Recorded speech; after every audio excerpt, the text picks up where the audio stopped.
राजस्थान के एक छोटे से गांव में रामू नाम का गरीब किसान रहता था। उसके पास ज्यादा जमीन नहीं थी, बस आधा बीघा खेत और मिट्टी की बनी एक झोपड़ी। रामू दिन रात मेहनत करता, लेकिन हर साल सूखा और कर्ज उसके सपनों को तोड़ देता।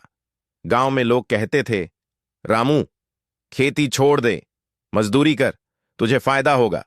लेकिन रामू का विश्वास था कि धरती मां कभी अपने बेटे को खाली हाथ नहीं लौटाती, बस धैर्य और मेहनत चाहिए।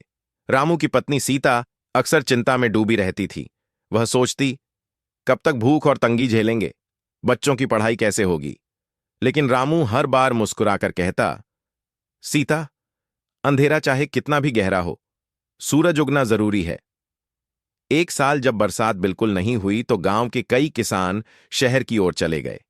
रामू ने भी मन में सोचा कि शायद उसे भी मजदूरी करनी पड़ेगी।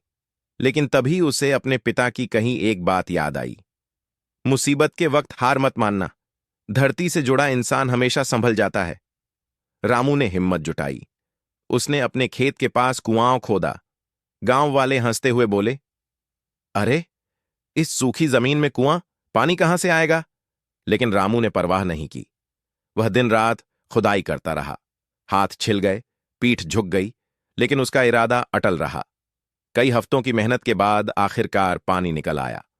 रामू की आंखों में आंसू आ गए। यह सिर्फ पानी नहीं था, उसकी उम्मीद की जीत थी। रामू ने उसी पानी से अपने खेत में सब्जियां और बाजरा बोया। धीरे धीरे हरी भरी फसल लहलहाने लगी। गांव वाले हैरान थे कि जहां वे हार मानकर चले गए थे, वहीं रामू की मेहनत रंग लाई। रामू ने अपनी फसल न सिर्फ गांव में बेची, बल्कि पास के कस्बे में भी पहुंचाई। उसे अच्छा दाम मिला। अब उसके घर में रोटी भरपेट मिलने लगी और बच्चों के हाथ में किताबें आ गईं। गांव वाले अब रामू को सम्मान की नजर से देखने लगे। वे कहते, रामू ने हमें सिखाया है कि मेहनत और धैर्य से कोई भी मुश्किल आसान हो सकती है। रामू हमेशा मुस्कुराकर जवाब देता, मैंने कुछ नहीं किया, यह धरती मां की कृपा है। जिसने हार नहीं मानी, उसे राह दिखा दी। उस दिन से रामू पूरे गांव के लिए एक मिसाल बन गया। उसने साबित कर दिया कि उम्मीद की छोटी सी किरण भी अंधेरे जीवन को रोशन कर सकती है।